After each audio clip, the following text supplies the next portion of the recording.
ഇന്ന് നമ്മൾ ഡിസ്കസ് ചെയ്യുന്നത് ഈ മാനിഫെസ്റ്റേഷൻ്റെ ഒരു അഡ്വാൻസ്ഡ് വെർഷനാണ്.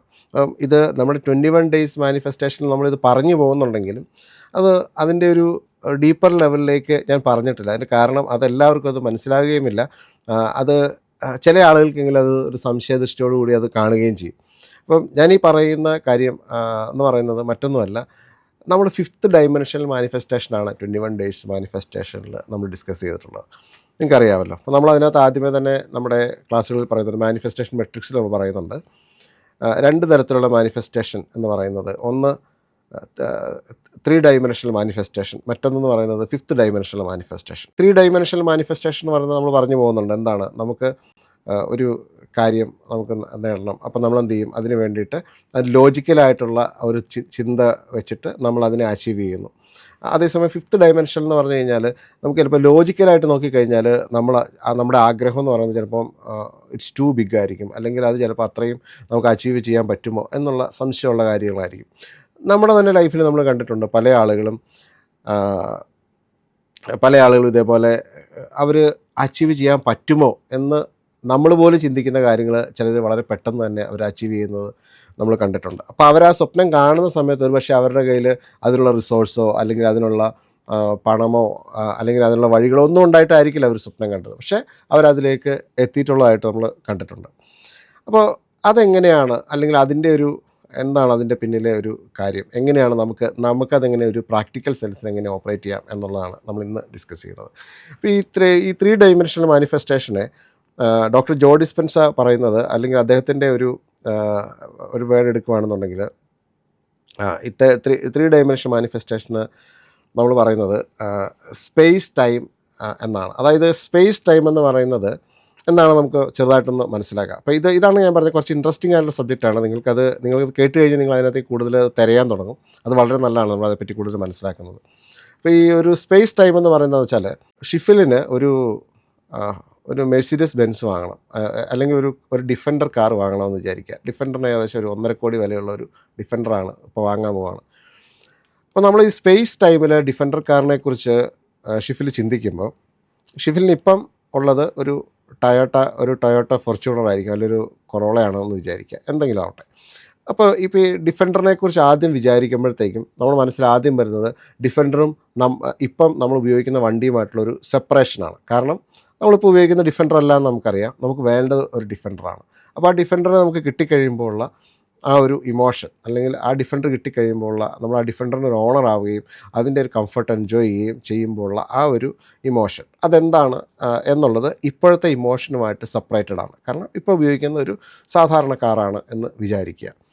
അപ്പോൾ 3rd ഡൈമെൻഷനിൽ ഓപ്പറേറ്റ് ചെയ്യുകയാണെന്നുണ്ടെങ്കിൽ ഷിഫിൽ ചിന്തിക്കുന്നത്, ഇപ്പോൾ ഷിഫിലിന് എത്ര രൂപയാണ് ഇപ്പോൾ വരുമാനമുള്ളത്, ഇപ്പോൾ ഏത് കാറാണ് യൂസ് ചെയ്യുന്നത്. അപ്പോൾ ഇനി ഡിഫൻഡറിലേക്ക് പോകണം എന്നുണ്ടെങ്കിൽ നിലവിലുള്ള വരുമാനം വെച്ച് നോക്കിക്കഴിഞ്ഞാൽ എത്ര കാലം ഞാൻ പ്രയത്നിക്കേണ്ടി വരും, അല്ലെങ്കിൽ ഞാനിപ്പോൾ ഒരു ലോൺ എടുക്കുകയാണെന്നുണ്ടെങ്കിൽ എത്ര രൂപ ലോൺ എടുക്കേണ്ടി വരും, അങ്ങനെ ലോൺ എടുത്തു കഴിഞ്ഞാൽ എനിക്ക് എത്ര രൂപ EMI അടയ്ക്കേണ്ടി വരും, അല്ലെങ്കിൽ ആ EMI അടയ്ക്കാൻ മാത്രം എനിക്ക് എത്ര വരുമാനം ഉണ്ടാക്കേണ്ടി വരും. അപ്പോൾ ഇങ്ങനെയുള്ള കാര്യങ്ങളൊക്കെ നമ്മൾ കാൽക്കുലേറ്റ് ചെയ്ത് കഴിയുമ്പോഴത്തേക്കും അവിടെ ഒരു ടൈമിൻ്റെ ഒരു സെപ്പറേഷനുണ്ട്. അതായത് നമ്മളിപ്പം ഇരിക്കുന്ന സമയം, നമുക്ക് ആ ഡിഫൻഡർ സ്വന്തമാക്കുന്ന സമയം. അപ്പോൾ ഇത് തമ്മിലൊരു സെപ്പറേഷൻ എന്ന് പറയുന്നത് ടൈമാണ്. ആ ടൈമെന്ന് പറയാൻ കാരണം നമുക്കത് അച്ചീവ് ചെയ്യാനുള്ള ആ ഒരു ടൈം ഗ്യാപ്പാണ്. കാരണം നമ്മൾ ആ സ്പേസിലൂടെ കടന്നു പോകണം. അതായത് നമ്മൾ ആഗ്രഹിച്ച ലോജിക്കലി നമ്മുടെ ഫിനാൻസിലൂടെ നമ്മൾ കടന്നു പോകുമ്പോഴാണ് നമ്മൾ ആ ഡിഫൻഡറിലേക്ക് നമ്മൾ എത്തുന്നത്. അപ്പോൾ ഇപ്പം തന്നെ നമുക്കറിയാം എത്ര സമയം എടുക്കും ആ ഡിഫൻഡറിലേക്ക് എത്താൻ എന്നുള്ളത്. നമുക്ക് ചിലപ്പോൾ ഒരു പ്രെഡിക്റ്റബിൾ സമയം പറയാൻ പറ്റും, ചിലപ്പോൾ 1.5 വർഷം, ചിലപ്പോൾ 6 മാസം. നമ്മുടെ സാമ്പത്തിക സ്ഥിതി അനുസരിച്ച് നമുക്കൊരു പ്രെഡിക്റ്റബിൾ ടൈം നമുക്ക് പറയാൻ പറ്റും. അപ്പോൾ അത് കിട്ടുന്നത് വരെ ഷിഫിലിൻ്റെ ഒരു കോൺഷ്യസ്നെസ് എന്ന് പറയുന്നത് എന്താണ്, ഒരു സെപ്പറേഷനാണ്. അതായത് ആ ഡിഫൻഡറുമായിട്ട് സെപ്പറേറ്റഡ് ആണ്. കാരണം ഡിഫൻഡറിലേക്ക് എനിക്ക് എത്തണം, അതിലേക്കുള്ള യാത്രയാണ്.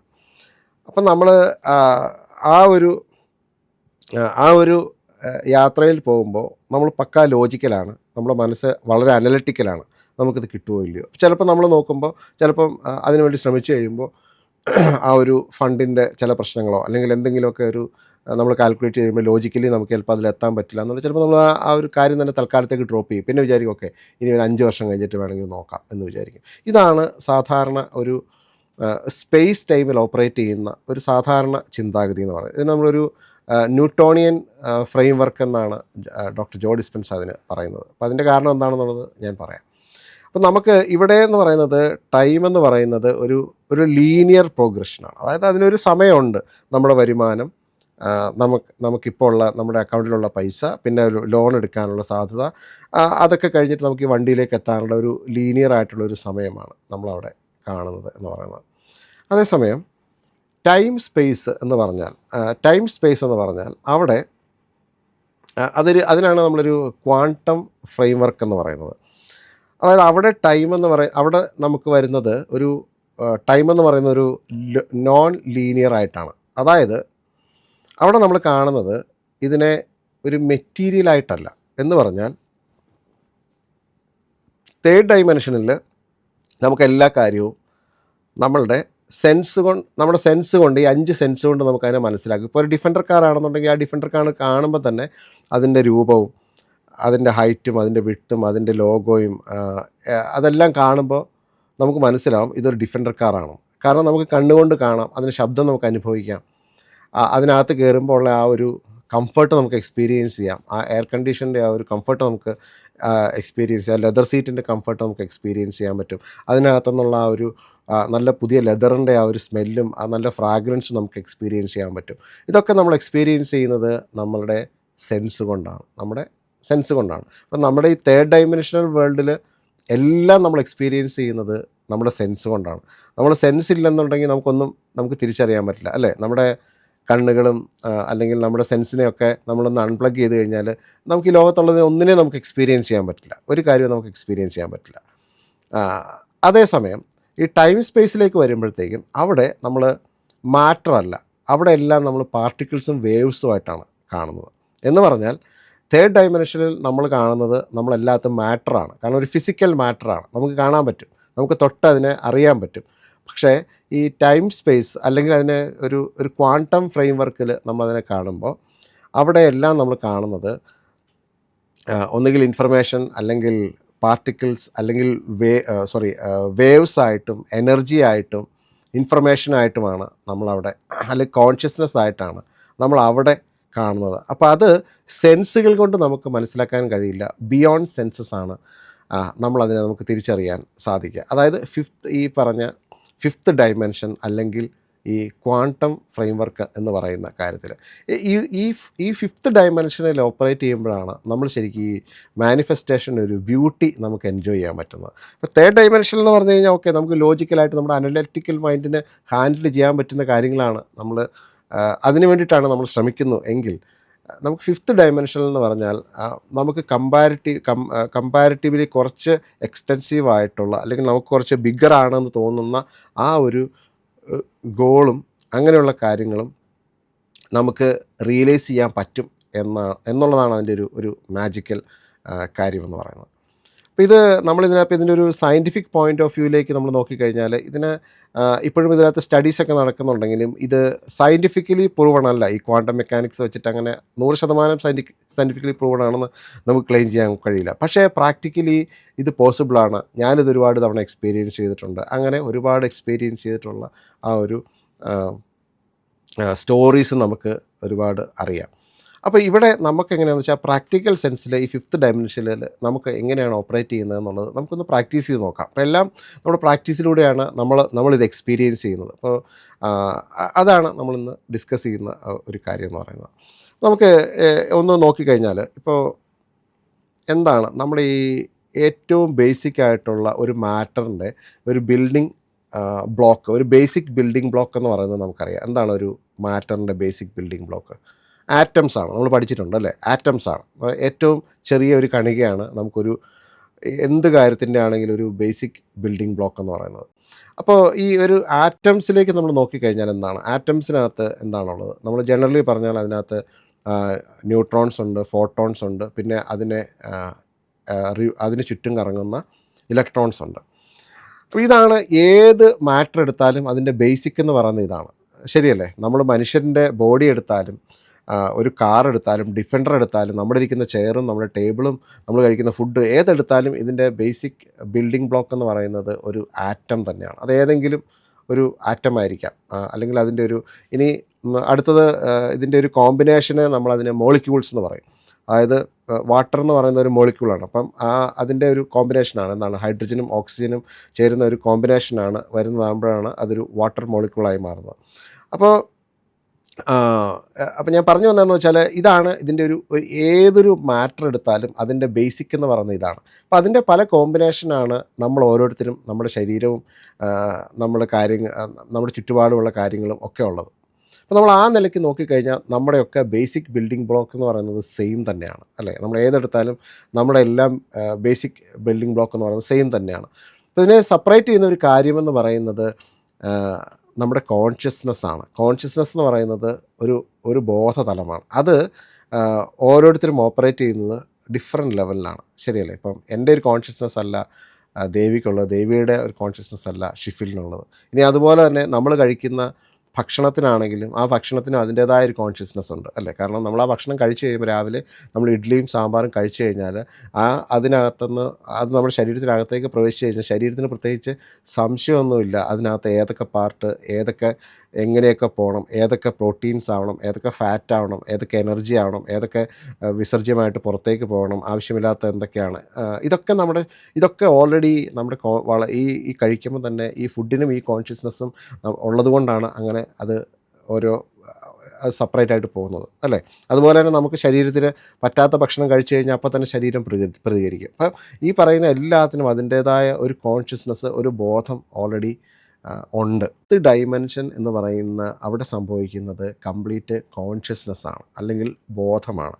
അല്ലെങ്കിൽ അവിടെ ഉള്ളത് എന്ന് പറയുന്നത് എനർജിയും ഇൻഫർമേഷനും വേവ്സും ഉള്ള ഒരു ഫീൽഡാണ്. ഇപ്പോൾ ഉദാഹരണം പറഞ്ഞു കഴിഞ്ഞാൽ കുറച്ചുകൂടെ നമ്മളതിനെ ഒന്ന് പറയുകയാണെന്നുണ്ടെങ്കിൽ, ഇപ്പം നമ്മളിരിക്കുന്ന ഈ വേൾഡിൽ ഇപ്പോൾ ഇവിടുത്തെ സൂര്യനെ നമ്മൾ മാറ്റി, ചന്ദ്രനെ മാറ്റി, എർത്തിനെ മാറ്റി, എല്ലാ സാഹചര്യങ്ങളും മാറ്റിക്കഴിഞ്ഞാൽ എന്തായിരിക്കും ഉണ്ടാവുക? നമ്മളൊന്ന് ഇമാജിൻ ചെയ്ത് നോക്കുകയാണ്. ഈ പറയുന്ന സൂര്യനും ചന്ദ്രനും ഭൂമിയും ഒന്നുമില്ലാത്ത എല്ലാത്തിനെയും നമ്മളിരിക്കുന്ന സിറ്റുവേഷനിൽ നിന്ന് ഒന്ന് റിമൂവ് ചെയ്ത് കഴിഞ്ഞാൽ എന്തായിരിക്കും ഉണ്ടാവുക? ഇമാജിൻ ചെയ്യാൻ പറ്റുന്നത് ഒരു വോയിഡ് ആയിട്ടുള്ളൊരവസ്ഥയാണ്, അല്ലേ? ഒരു ശൂന്യത എന്ന് പറയുന്ന ഒരവസ്ഥയാണ്. ലാർജ് സ്കെയിൽ ഇവൻ്റ് എന്ന് പറഞ്ഞു കഴിഞ്ഞാൽ നമുക്ക് പറയാം, ഇപ്പോൾ സൂര്യൻ കറങ്ങുന്നുണ്ട്, നമ്മുടെ സൂര്യന് ചുറ്റും എർത്ത് കറങ്ങുന്നുണ്ട്, എർത്തല്ല, ഈ പറയുന്ന എല്ലാ ഗ്രഹങ്ങളും അതിന് ചുറ്റും കറങ്ങുന്നുണ്ട്. അതിനൊക്കെ കറക്റ്റായിട്ടൊരു അത് പ്രഡിക്റ്റബിൾ ആയിട്ടുള്ള ഒരു സഞ്ചാരപാതയും, വളരെ പ്രഡിക്റ്റബിൾ ആയിട്ടുള്ള ഒരു സഞ്ചാരപാതയും, റോക്കറ്റ് നമുക്ക് പോയി കഴിഞ്ഞാൽ കറക്റ്റായിട്ട് നമുക്കത് നമ്മുടെ ഇൻ്റർനാഷണൽ സ്പേസ് സെൻറ്ററിലേക്ക് നമുക്ക് ആളുകളെ ക്യാരി ചെയ്യാനായിട്ട് വളരെ പ്രഡിക്റ്റബിളായിട്ട് തന്നെ ആ ഒരു സമയത്തിലേക്ക് നമുക്ക് അവിടെ എത്തിക്കാൻ പറ്റുന്നുണ്ട്. ഈ ന്യൂട്ടോണിയൻ വേൾഡിൽ എന്ന് പറയുന്നത് ഇതെല്ലാം പ്രഡിക്റ്റബിളായിട്ട് തന്നെ നമുക്ക് കാൽക്കുലേറ്റ് ചെയ്യാൻ പറ്റും, ഇല്ലേ? ഒരു ഫ്ലൈറ്റ് ഇവിടുന്ന് പൊങ്ങിക്കഴിഞ്ഞാൽ ഏത് സമയത്ത് ലാൻഡ് ചെയ്യും എന്നുള്ളത് നമുക്ക് പ്രിഡിക്റ്റ് ചെയ്യാൻ പറ്റും. കാരണം ബേസ്ഡ് ഓൺ നമുക്ക് ഇവിടുത്തെ ഈ നേച്ചറിൻ്റെ ഒരു ലോ, ഗ്രാവിറ്റി, ഇതെല്ലാം വെച്ചിട്ട് നമുക്ക് വളരെ ക്ലിയർ ആയിട്ട് നമുക്ക് കാൽക്കുലേറ്റ് ചെയ്യാനായിട്ട് പറ്റും. അതാണ് ഒരു ലാർജ് സ്കെയിൽ ഇവൻ്റ് എന്ന് പറയുന്നത്. എന്നാൽ ഇനി ഒരു സബാറ്റോമിക് ലെവലിലേക്ക് നമ്മൾ പോയി കഴിഞ്ഞാൽ, അതൊരു ആറ്റത്തിൻ്റെ ഉള്ളിലേക്ക് കടന്നു കഴിഞ്ഞാൽ, അത് ഒരു ക്വാണ്ടം മോഡൽ ഓഫ് ആറ്റം നമ്മൾ നോക്കിക്കഴിഞ്ഞാൽ, ചെറിയ നമ്മളൊരു മാർബിളിൻ്റെ അത്രയുമാണ് ഒരു ന്യൂക്ലിയസ് എന്നുണ്ടെങ്കിൽ, ആ ന്യൂക്ലിയസിന് ചുറ്റും കറങ്ങുന്ന ഇലക്ട്രോൺസ് എന്ന് പറയുന്നത് ഒരു ഫുട്ബോൾ സ്റ്റേഡിയത്തിൻ്റെ അത്രയും സ്പേസിലാണ് ഇതിങ്ങനെ ബസ് ചെയ്തുകൊണ്ടിരിക്കുന്നത്. ഈ ഇലക്ട്രോൺസ് ഫാസ്റ്റായിട്ട് ബസ് ചെയ്തുകൊണ്ടിരിക്കുന്നത്. ഇലക്ട്രോൺസിൻ്റെ സഞ്ചാരപാത എന്ന് പറയുന്നത് പ്രഡിക്റ്റ് ചെയ്യാൻ പറ്റില്ല എന്നാണ് പറയുന്നത്. പ്ലാനറ്റ്സിൻ്റെ ഒരു സഞ്ചാരപാത എന്ന് പറയുന്നത്, അതിൻ്റെ ഒരു ട്രാജക്ടറി എന്ന് പറയുന്നത് നമുക്ക് പ്രഡിക്റ്റ് ചെയ്യാൻ പറ്റും. നമുക്കറിയാം ഓരോ മാസവും ഓരോ ഗ്രഹങ്ങൾ എവിടെ ആയിരിക്കും എന്നുള്ളത് ഇപ്പം ഈസി ആയിട്ട് പ്രഡിക്റ്റ് ചെയ്യാൻ പറ്റും. പക്ഷേ ഈ സബാറ്റോമിക് ലെവലിലേക്ക് വരുമ്പോഴത്തേക്കും ഇതെവിടെയാണ് ഈ ഓരോ ഇലക്ട്രോൺസും ഉണ്ടാവുക? നമ്മൾ കെമിസ്ട്രി പഠിക്കുമ്പോൾ പണ്ട് പഠിച്ചിട്ടുണ്ടല്ലേ, നമ്മളൊരു ന്യൂക്ലിയസിന് ചുറ്റും ഇങ്ങനെ ഒരു ഓർബിറ്റിൽ കറങ്ങുന്ന ഇലക്ട്രോൺസ് ആയിട്ടാണ് നമ്മൾ പഠിച്ചിട്ടുള്ളത്. ഇലക്ട്രോൺസ് എന്ന് പറയുന്ന ഒരു പാർട്ടിക്കിൾ ആയിട്ടാണ് കറങ്ങുന്നത് എന്നാണ് നമ്മൾ പഠിച്ചിട്ടുള്ളത്. ക്വാണ്ടം മോഡലിലേക്ക് നോക്കുമ്പോഴത്തേക്കും അവിടെ എന്ന് പറഞ്ഞാൽ ഈ ഇലക്ട്രോൺസ് എവിടെയായിരിക്കും എന്നുള്ളത് പ്രഡിക്റ്റബിൾ അല്ല. അത് എവിടെ വേണമെങ്കിലും ആയിരിക്കാം എന്ന് മാത്രമല്ല, ഒബ്സർവർ എഫക്റ്റ് എന്ന് പറയുന്ന ഒരു കാര്യത്തെക്കുറിച്ചും പറയുന്നുണ്ട്. അതായത് നമ്മൾ ഒരു ഒബ്സർവ് ചെയ്താൽ, അതായത് ഇലക്ട്രോൺസിനെ നമ്മൾ ഒബ്സർവ് ചെയ്ത് കഴിഞ്ഞാൽ ഇലക്ട്രോൺസ് ഒരു പാർട്ടിക്കിൾസ് ആയിട്ട് മാറുകയും വീണ്ടും നമ്മൾ അതിനെ ഒബ്സർവറിൽ നമ്മളതിനെ മാറ്റിക്കഴിഞ്ഞ് കഴിഞ്ഞാൽ വീണ്ടും അത് വേവ് ഫോമിലേക്ക് മാറുകയും ചെയ്യുമെന്നൊക്കെ പഠനങ്ങൾ പഠിച്ചിട്ടുണ്ട്. അപ്പോൾ എന്താണെന്ന് വെച്ചാൽ അതിനൊരു ഒബ്സർവർ എഫക്റ്റും അതിന് പറയാറുണ്ട്. അതിനെപ്പറ്റിയൊക്കെ ഒരുപാട് സ്റ്റഡീസും ഒരുപാട് കോൺട്രാവേഴ്സിയൊക്കെ നടക്കുന്നുണ്ട്. എനിവേ അതവിടെ നിൽക്കട്ടെ. അപ്പം നമ്മൾ പറഞ്ഞു വന്നതെന്ന് വെച്ചാൽ സബാറ്റോമിക് ലെവൽ എന്ന് പറഞ്ഞു കഴിഞ്ഞാൽ അൺപ്രഡിക്റ്റബിൾ ആണ് എന്നാണ് പറയുന്നത്. അവിടെയാണ് അൺലിമിറ്റഡ് ആയിട്ടുള്ള പോസിബിലിറ്റീസും പൊട്ടൻഷ്യലും കിടക്കുന്നത് എന്നാണ് പറയുന്നത്. അപ്പോൾ നമ്മൾ പറഞ്ഞു വരുന്നത് ഫിഫ്ത്ത് ഡയമെൻഷനിൽ ക്വാണ്ടം ഫീൽഡിൽ നമ്മൾ ഓപ്പറേറ്റ് ചെയ്യുന്ന അവസ്ഥയെക്കുറിച്ചാണ് നമ്മൾ പറയുന്നത്. ഇത് ഞാനൊരു ഇമാജിനേഷന് വേണ്ടി പറയുകയാണ്. അതായത് ഒരു ക്വാണ്ടം ഫീൽഡ് എന്ന് പറയുന്നത് നമ്മൾ നോക്കുകയാണ്, ഈ ലോകത്തെ നമ്മളൊരു ക്വാണ്ടം ഫീൽഡായിട്ട് കണ്ടു കഴിഞ്ഞാൽ അവിടെ ഉള്ളത് എന്ന് പറയുന്നത് അവിടെ ഒന്നുമില്ല. അവിടെ അതിലേക്ക് എത്തുമ്പം തന്നെ മറ്റൊരു പ്രധാനപ്പെട്ട കാര്യം എന്താണെന്ന് വെച്ച് കഴിഞ്ഞാൽ, ക്വാണ്ടം ഫീൽഡ് അവിടെ നിൽക്കട്ടെ, നമ്മളെപ്പറ്റി നമ്മളൊന്ന് ചിന്തിച്ച് കഴിയുമ്പോൾ എന്താണെന്ന് വെച്ചാൽ ഓട്ടോബയോഗ്രഫിക്കൽ തിങ്കിങ് ബ്രെയിൻ ഉണ്ട്. എന്ന് പറഞ്ഞാൽ ഓട്ടോബയോഗ്രഫിക്കൽ തിങ്കിങ് ബ്രെയിനാണ് നമ്മൾ ആരാണെന്നും നമ്മുടെ ഐഡൻറ്റിറ്റി എന്താണെന്നും അതുപോലെ തന്നെ നമ്മുടെ പേഴ്സണാലിറ്റി എന്താണെന്നും നമ്മൾ എവിടെയാണെന്നും ഒക്കെ നമ്മൾ മനസ്സിലാക്കിക്കൊണ്ടിരിക്കുന്നത്, നമ്മുടെ ഒരു ഐഡൻറ്റിറ്റീനെ വെച്ചിരിക്കുന്നത്. അപ്പം നമ്മൾ വർഷങ്ങളായിട്ട് നമ്മളെക്കുറിച്ച് നമുക്കൊരു ഐഡൻറ്റിറ്റി ക്രിയേറ്റ് ചെയ്ത് വെച്ചിട്ടുണ്ട്. നമ്മൾ ഇന്നയാളാണ്, എൻ്റെ സ്വഭാവം ഇതാണ്, എൻ്റെ പ്രശ്നങ്ങൾ ഇതാണ്, ഞാൻ ഇന്ന കമ്മ്യൂണിറ്റിയിലാണ് ഉള്ളത്, ഞാൻ ഇന്ന ജോലി ചെയ്യുന്നയാളാണ്, എൻ്റെ പ്രൊഫഷൻ ഇതാണ്, ഞാൻ ഇവിടെയാണ് താമസിക്കുന്നത്, എൻ്റെ വാഹനം ഇതാണ്. അപ്പോൾ അങ്ങനെ ഒരു ഐഡൻറ്റിറ്റി നമ്മൾ സൃഷ്ടിച്ച് വെച്ചിട്ടുണ്ട്. അത് ആ ഐഡൻറ്റിറ്റീനെ ബേസ് ചെയ്തിട്ടാണ് നമ്മളെപ്പോഴും ഒരു തീരുമാനം എടുക്കുന്നത്. ഒരു തേർഡ് ഡയമെൻഷണൽ വേൾഡുമായിട്ട് നമ്മൾ ഇൻട്രാക്ട് ചെയ്യുമ്പോഴത്തേക്കും നമ്മുടെ ഐഡൻറ്റിറ്റി വളരെ ഇമ്പോർട്ടൻ്റ് ആണ്. കാരണം തേർഡ് ഡയമെൻഷൻ ഓപ്പറേറ്റ് ചെയ്യാൻ പോകുമ്പോൾ നമ്മളിപ്പോൾ ഒരു വാഹനം വാങ്ങാൻ വേണ്ടിയിട്ട് EMI ഒരു ലോണിന് പോകുകയാണെന്നുണ്ടെങ്കിൽ തീർച്ചയായിട്ടും നമ്മുടെ ഐഡൻറ്റിറ്റി, നമ്മുടെ ഫിനാൻഷ്യൽ സ്റ്റാറ്റസ്, നമ്മുടെ ഡെസിഗ്നേഷൻ, നമ്മുടെ ഇൻകം, ഇതൊക്കെ നോക്കിയിട്ടായിരിക്കും അവർ ലോൺ തരുമോ ഇല്ലയോ എന്നുള്ളവർ ഡിസൈഡ് ചെയ്യുന്നത്. അപ്പോൾ തീർച്ചയായിട്ടും നമ്മുടെ ഐഡൻറ്റിറ്റിക്ക് തേർഡ് ഡയമെൻഷണൽ വേൾഡിൽ വളരെ ഇമ്പോർട്ടൻ്റ് ആയിട്ടുള്ളൊരു പാർട്ടാണുള്ളത്. ഇനി നമ്മൾ ഫിഫ്ത്ത് ഡയമെൻഷനിലേക്ക് പോകുമ്പോഴത്തേക്കും അവിടെ സെൻസസിനെ നമ്മളൊന്നങ്ങ് വിഡ്രോ ചെയ്യുകയാണ് എന്ന് വിചാരിക്കും. അതാണ് നമ്മൾ പ്രാക്ടീസ് ചെയ്യേണ്ട ഒരു കാര്യം. നമ്മളൊരു ദിവസം രാവിലെ മുതൽ വൈകിട്ട് വരെ പല ചലഞ്ചസ് നമുക്ക് നേരിടേണ്ടി വരും. നമ്മൾ ആഗ്രഹിക്കുന്ന ഗോള്, നമ്മുടെ കരിയർ ഗോള്, നമ്മുടെ ഹെൽത്ത്, നമ്മുടെ റിലേഷൻഷിപ്പ്, ഇങ്ങനെ ഒരുപാട് കാര്യങ്ങൾ നമ്മുടെ ചുറ്റും ഈ തേർഡ് ഡയമെൻഷണൽ വേൾഡിൽ നമ്മൾ നിൽക്കുമ്പോഴത്തേക്കും നമുക്ക് ഓരോ ദിവസവും പല ചലഞ്ചസിലൂടെ നമ്മൾ കടന്നു പോകേണ്ടതായിട്ട് വരും. ഈ ചലഞ്ചസിലൂടെ കടന്നു പോകുമ്പോഴത്തേക്കും നമ്മുടെ ലൈഫിൽ ഏകദേശം ഒരു 95% നമ്മൾ ഓപ്പറേറ്റ് ചെയ്യുന്നത് ഈ തേർഡ് ഡയമെൻഷനിൽ തന്നെയാണ്. കാരണം നമ്മൾ മാറ്റർ കൊണ്ടാണ് നമ്മൾ മാറ്ററിനെ ഇൻഫ്ലുവൻസ് ചെയ്യാൻ നോക്കുന്നത്. അതായത് നമ്മുടെ ഐഡൻറ്റിറ്റി വെച്ചിട്ടാണ് എന്തെങ്കിലുമൊക്കെ ചെയ്യാൻ പറ്റുമോ അല്ലെങ്കിൽ നമ്മളത് എക്സ്പീരിയൻസ് ചെയ്യാനോ നോക്കുന്നത്. അതിനകത്തൊരു തെറ്റുമില്ല, അത് കറക്റ്റാണ്. നമ്മുടെ ലോകത്തിൽ ഏതാണ്ട് ഒരു 95% അല്ലെങ്കിൽ 97% ആളുകൾ അങ്ങനെ തന്നെയാണ് ഓപ്പറേറ്റ് ചെയ്യുന്നത്. അതിനകത്തൊരു കുഴപ്പമെന്നൊക്കെ പറയാനില്ല. ഫിഫ്ത്ത് ഡയമെൻഷനിൽ നമ്മളൊന്ന് ലെവറേജ് ചെയ്യുവാണെങ്കിൽ നമ്മൾ എന്ത് പ്രാക്ടീസ് ചെയ്യണം എന്നുള്ളതാണ് നമ്മൾ ഇനി ഡിസ്കസ് ചെയ്യാൻ പോകുന്നത്.